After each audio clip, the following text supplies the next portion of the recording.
Is Marvel's Thunderbolts asterisk good? Yes, it is good. It is a very, very good movie. I think most people are going to enjoy it, and I think it will be the kind of movie that gets people excited about these movies again. Mortimer is so excited he wants to go visit the toys on the thing. He wants to go see John Walker and Yelena, all of his new favorites. I think what I learned from watching this movie, and I guess I always knew this, but like Marvel's secret weapon is its own success. What I mean is this cast, this creative team, everybody working on this movie is incredibly talented. Like, these are not just actors who've been around the block and they've got a familiar face. Like, I would be surprised, without knowing what they would get it for or who, if no member of this cast has an Oscar for something in the next 5 years. Because this cast is incredibly talented.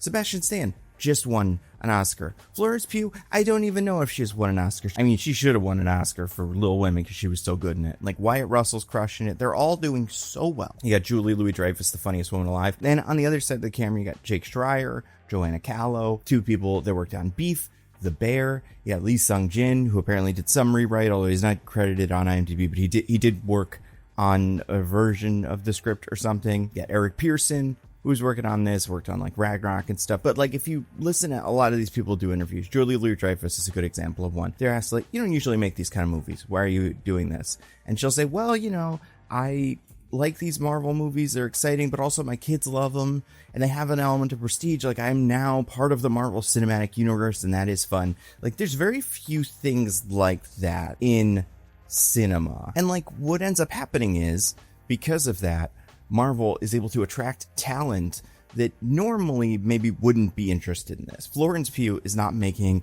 a ton of movies like this. She's making some really classy, you know, highbrow stuff, and then this. Sebastian Stan is getting nominated for Oscars, for biopics and all kinds of stuff. But because of the Marvel Cinematic Universe, and because of the idea of being in a Marvel movie, and obviously the money and stuff, it seems like Marvel is able to attract this talent.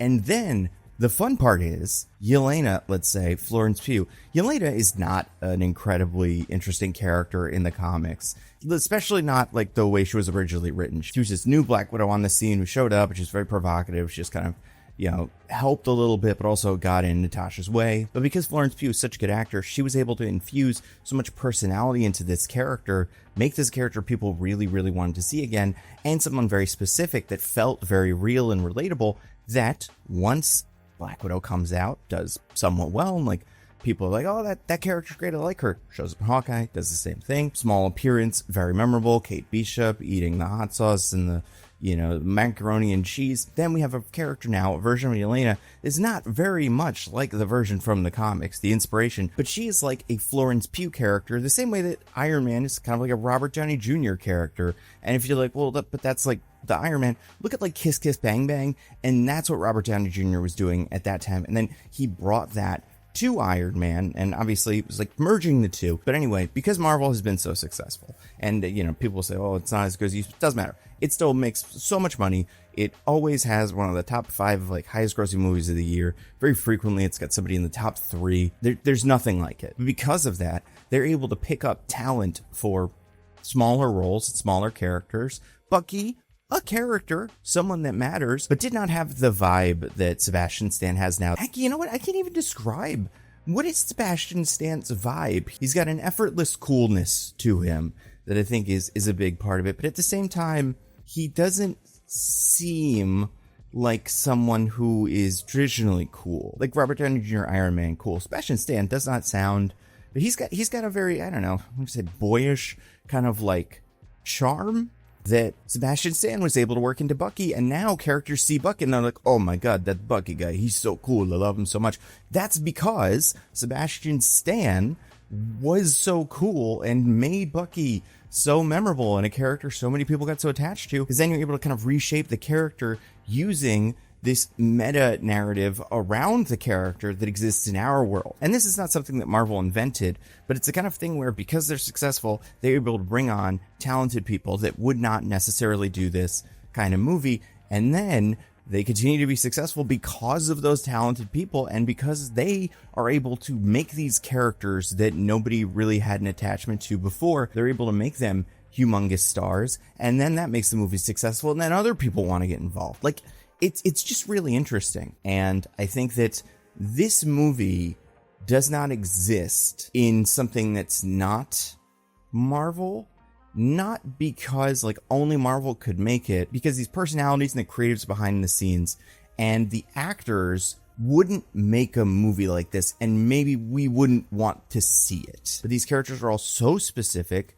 They're so fun. I mean, obviously they've got a lot of emotions, and that makes them incredibly relatable. They're incredibly flawed and weird. They're very insecure. They lie to each other. Except for Buggy, he doesn't really lie, but the other ones do. Or in the case of Val, who is also more nuanced than I expected coming out of this, they're just so evil, and like they have those really juicy kind of villain roles. Or like in the case of Val, because it's Julie Louis-Dreyfus, again, a person who would not usually do this kind of movie, she brings that Selena Meyer Veep energy into this, and it makes this character really charismatic, like really fun to watch and really fun to play off of, I would imagine, for a lot of these other actors. Now, I haven't talked a lot about like the specifics of the movie, and I don't necessarily think that it's like they don't matter, but a lot of it comes from these performers, and it feels very, very fun and authentic. And I think, you know, if you don't want to talk about the plot, just the vibe of this movie, it feels different than other Marvel movies. And it's got similarities like something like Guardians of the Galaxy, but I could say it's different from Captain America, you know, Brave New World, or Spider-Man, or even Deadpool and Wolverine, in a way that I think is very fun and feels very small. Obviously, this is a big movie, but it, like, you know, people say about all of the ones of these that are successful, is very character focused, and they're characters with a lot of problems. I will say this, I saw this in a movie theater, and clearly this was the first showing they had done, and they were having trouble getting that. Eventually they got it working. The beginning narration of this movie, you can find it in one of the trailers. Yelena says, like, I'm not working, I'm broken. Our projector just like wasn't working, but you could still hear that. And it is very funny because of how much that kind of matched what the projector was saying. Anyway, and I've had a good feeling about this one for a while, and Thunderbolts asterisk is kind of special to me because I made my Thunderbolts pitch a while ago, and I have had, you know, people say, oh, I wish the Thunderbolts movie was more like your pitch because that's closer to the comics or something. And this was before they'd seen the movie, but just when the cast was announced and stuff. And part of me was like, that would have been cool, but also obviously they're doing something different. And once I saw the creative team that was involved with this, specifically all the Beef people, because I think Beef was great. If you haven't watched it, it's a very weird little drama starring Steven Yeun and Ali Wong about two people that just have a lot going on, and their lives collide in a very specific way that destroys everything, destroys all of the normalcy that they've been trying to, you know, cultivate. Anyway, that gave me a good feeling about this. The other thing that gave me a good feeling about this movie is they put out a trailer for this. Yeah, remember this? Like 8 months ago or something. They put out a first look trailer. There was a 3-minute long clip of them in the limousine, like that scene. And you were like, oh my God, they're showing so much of this movie already. That's probably because they know it's really good and they know it is going to sell, and like people are going to get excited about it. The same way that like I have seen the cast of this movie everywhere. They're on all of the shows. They're doing so many interviews. There are a million different like posters for this movie, all kinds of character posters, different ad campaigns. It seems like they're, you know, trying out different ones, like this is a Thunderbolts one. That's like something that just kind of came out of nowhere and didn't seem like it was the brand. I mean, it's crazy how much Disney now owns the asterisk. Like the asterisk became the logo for this movie unofficially. You know, it's important in the course of what the movie is, and it was a big part of the marketing, and a lot of the marketing was like, ooh, what's the asterisk mean? And there is an answer. I'm not going to spoil it, but like, I guess it's the thing where sometimes you can see one of these things coming down the pipe and you're like, oh, they're not really publicizing this as much. They probably know this is going to be a mega humongous hit. And this was the opposite of that, where I was like, oh my God, they will not shut up about Thunderbolts. This is probably really good. So I have been excited for this for a while. I would say it pretty much met all my expectations. I would say it exceeded some of them. Specific things I didn't think I would have really strong feelings about, I liked mostly. I will say, like, you know, Florence Pugh's great. She's really, really good. Again, she should have gotten an Oscar. If she didn't, I don't think she did. But if she did, she would have earned it for her role in Little Women, among other roles. She's been very good in a lot of things. But she makes this character feel very real, and without going into all of the details about the plot, it paints a version of Yelena who, and I think this is interesting because of how it fits into both the Marvel Cinematic Universe and then like this meta narrative. It creates a character profile where she's just like, why am I doing this? Like, what's the point of any of this? And part of that is just like how anybody can feel about anything, and especially after, a loss like she had with her sister, but also like, what is a person like her doing in a world where 1,000 Deadpools come out of the multiverse and stuff? Like, she just punches and shoots, right? And also there's all these other heroes like Captain America, especially Sam Wilson now, who are like just good. They are good, nice guys. So like, what place does an anti-hero like Yelena have in this world? I think using that as a way to get into the ideas of just being depressed and like not understanding your place in the world, I think is really, really smart. And this is the beef thing. And Eric Pearson as well, who wrote Black Widow and wrote Thor Ragnarok. Like, I don't want to take away from that, but it just feels so similar to beef and this feeling of inadequacy and being like weighed down by expectations and your mistakes. So she's great. A lot of fun action scenes, especially ones that like I kind of forgotten. I love the opening action scene. I think is great, especially looking back. I think it is cool for a reason visually. But yeah, I liked pretty much everything Florence Pugh was doing. I think she's very funny. Their accent apparently is pretty good, as opposed to, I'm not saying he's doing a bad job, David Harbour. I love him. I think he was so much fun as Alexei, and I thought he was also very good. His accent, I'm always like, whatever. He gets a pass because he was good, because I liked it. Every so often I heard him and I was like, there's no accent there. That's just a David Harbour line. I don't want to nitpick on the accent thing. He was really, really good. I like the energy he brings this character. Constantly screaming, really over the top, but also in a meta sense, a good character to have, and something that I'm kind of complained about a lot with Daredevil. And, certain pieces of superhero media have tried this, where there's just no character that's like, you should do this. Like, this would be good for you and fun and good for the world and stuff. Like, someone in our shoes, the audience shoes, is just like, yeah, no, do the superhero thing. Do a backflip and save the world. We're excited about that.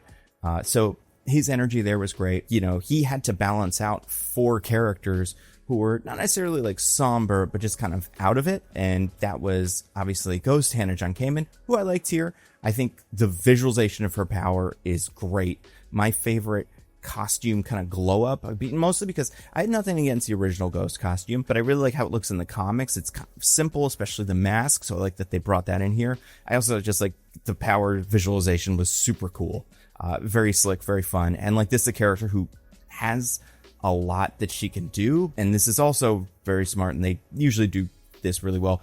Can't do everything, and she does have like weaknesses and limitations, and I think the movie thinks about that a lot and makes it so that she's not just like this, get out of jail free card. And then you got Walker, U.S. agent, played by Wyatt Russell, a character that in Falcon Winter Soldier I think was fine. It felt like his arc got wrapped up too quickly. After videos I made talking about this character, it seems like people got the impression that I like didn't like him and like I thought he was a bad person. I think he maybe did bad things and did things he's not proud of, but I do think a character like that is great and is flawed and interesting. They have to kind of earn that redemption, and in my eyes, Falcon and Winter Soldier didn't do that, but this did. This movie very smartly also made him incredibly unlikable, very emotionally, like clearly dealing with a lot of inadequacy, which is very specific to him, because that really was something Ghost or Yelena. Like Yelena was just depressed, but John Walker was inadequate, couldn't measure up. Also, obsessed with this Captain America thing to the point of being maybe not an amazing father. All made him so much more interesting and made potentially some sort of actual redemption arc feel way more earned. And I appreciate that. And I really like that character now. I think he's in a really good place. Bucky's great, by the way. What they do with Bucky is interesting. I wouldn't say it's incredibly surprising, but I do think as the veteran, he brings something interesting to this, like someone who's been in a bazillion of these movies, and someone who right now, like this, I would say cements him as like the new guy who's been in a bazillion of these. Used to be Captain America, Steve Rogers would show up in everything, but now it's like, maybe it's Bucky. because he does tend to pop up in a lot of places, and he is a character that people are really familiar with, enough so that in universe people have these ideas about him that I think was great. I also think his action scenes are really fun. Like, I think they did a really good job in this movie, even though, as they say, like, we all punch and shoot. They punch and shoot, but they all punch and shoot a little differently, and watching them fight is actually really fun because they solve the same problems in a bunch of different ways. Dawnwalker, more of a blunt instrument, obviously. Ghost is a fancy assassin who could walk through walls and stuff. Yelena's kind of in the middle, and I really enjoy that dynamic. Taskmaster, played by Olga Kurylenko, is also there, and I think the costume is good. I didn't love this costume when I first saw it, but I think the texture makes it look really cool. I think it's good. And then you got the other two, Bob and Val. So Bob, played by Lewis Pullman. Now, as much as I love Lewis Pullman, one of my favorite actors right now, one of my favorite actors in general, is Stephen Yeun. And Stephen Yeun was originally on the hook to play this character. I'm not bummed that it's Lewis Pullman. I'm curious what the Stephen Yeun version would feel like, because I think Stephen Yeun, I'm just guessing here, his version is probably more of a dirtbag. And Lewis Pullman's version, he's not even a stoner, because that's not what he's going for, but it's just more of like a guy who's like, hey, wow, cool, just kind of light. And I think he balances that really well with other emotion and without getting into his whole story. I really liked him. I really liked what they do with certain other things that he does. I think that looks amazing. And then you got Val. So Julie Louis-Dreyfus. So good. Like I said, probably the funniest woman alive. And doing a version of Selena Meyer, basically. So something she could do in her sleep. She surprised me a little bit, honestly. Besides just we learn more about her, seeing her try to navigate this situation, obviously, that everybody's in, and also the other things that she's dealing with. Again, I don't want to get too specific. It's fun and interesting. I think she's good in this. I like the music. I thought the music was cool by a band named Sun Lux, who I think it's supposed to be kind of an alternative or experimental, I guess would be how you describe it. So that makes us feel kind of unique. But I do think by the end of the movie, I did feel what the score was going for and feel what the Thunderbolts theme is, what the actual score theme is. And obviously the themes, I understood what those and the symbols and stuff were too. But just I don't know, the score, I liked it. Okay, 2 criticisms. Number 1, for me, and I don't think I've watched too many trailers. I watched the correct amount of trailers, which is, let's say, the first 2. This 3-minute long thing that they released 7 or 8 months ago, and then whatever the next trailer was. By the time I'd seen both of those, I think I got it. I think I not only knew what the movie was going to be about, but could kind of chart all the action scenes. A lot of the times the trailers presented them pretty linearly, because the characters really do a couple of specific things in order, and it's a team movie, so this guy doesn't show up until later, so it's easy to chart all of that. And because of how clear a lot of the dialogue was in those trailers, because that's a trailer, they pick the things out that are going to give you the sense for what the movie is. But you can figure oh, I kind of see what Yelena's going to be going through in this. And that's interesting. But I will say this movie had things that surprised me. I didn't feel like I had seen the whole movie beforehand.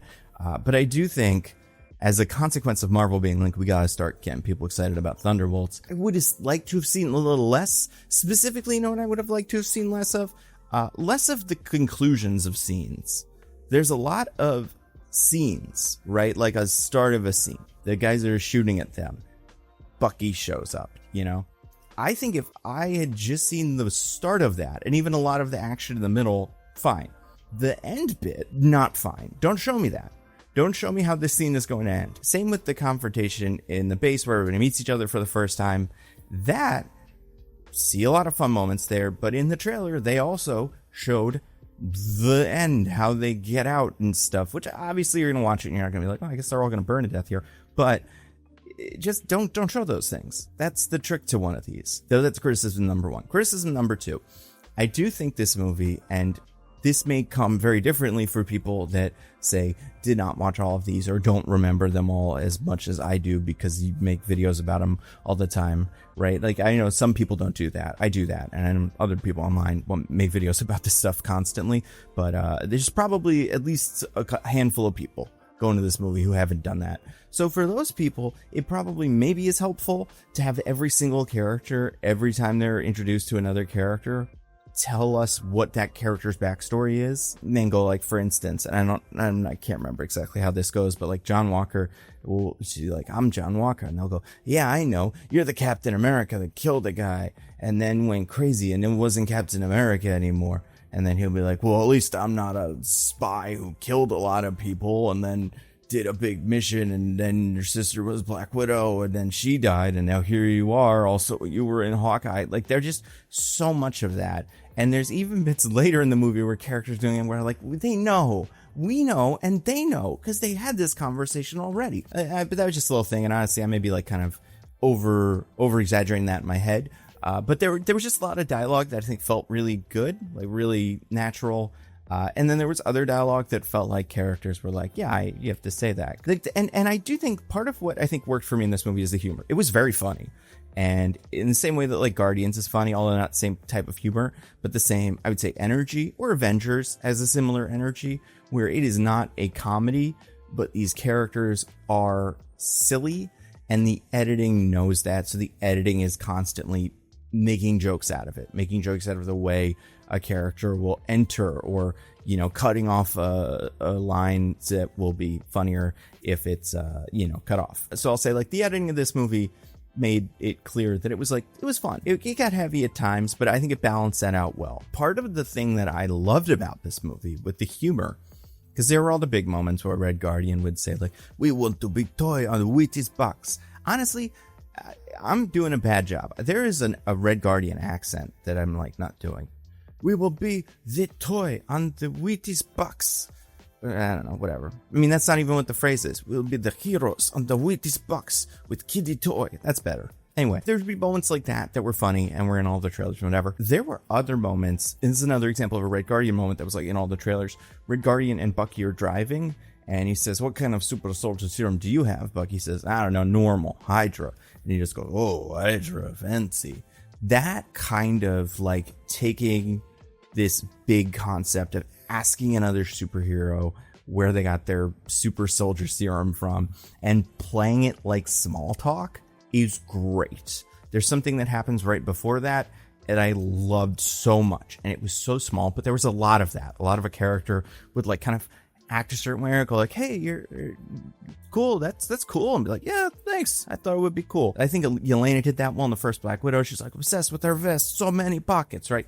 Like that as the vibe of this movie and the vibe of this team, great. And it doesn't feel improv-y the same way that like a Paul Feig thing has that improv-y energy where it's like they're just making as many jokes as possible, but it feels improv-y in the sense that I can imagine a world where the script does not have all of those words in there and they just feel out how those characters would talk, and it's great. And it's sometimes it feels, I don't know, that's like the magic of this movie for me, is those moments. That's what I will remember for a long time, and besides all the rest of it. But like that's the thing I think that other movies like this don't have, and I think makes this really fun. Action scenes were good.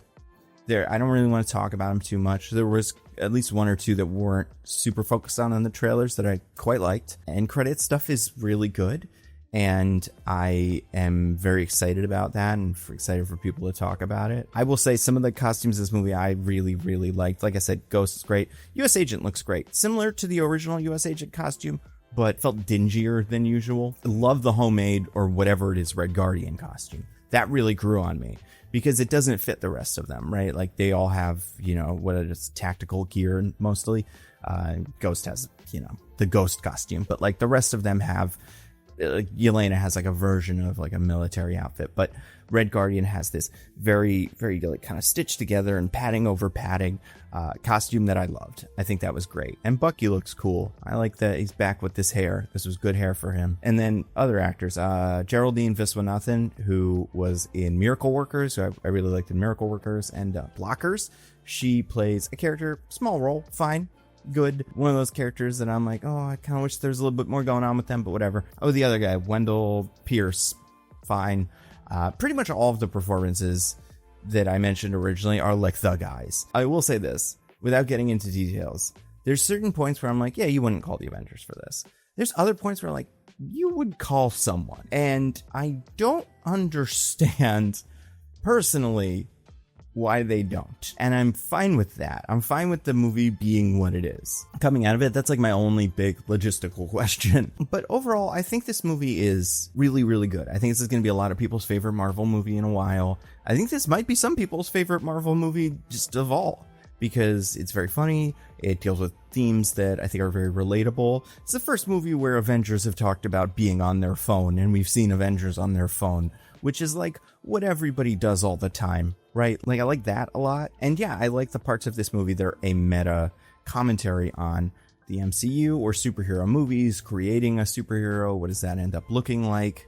How is that kind of phony? I thought all that was great. Yeah, overall, I think this movie is incredibly successful. It's going to make, I hope it makes a lot of money. I don't know if it's going to make a lot of money. Sometimes you can tell, you know, like Minecraft movie, everything's sold out.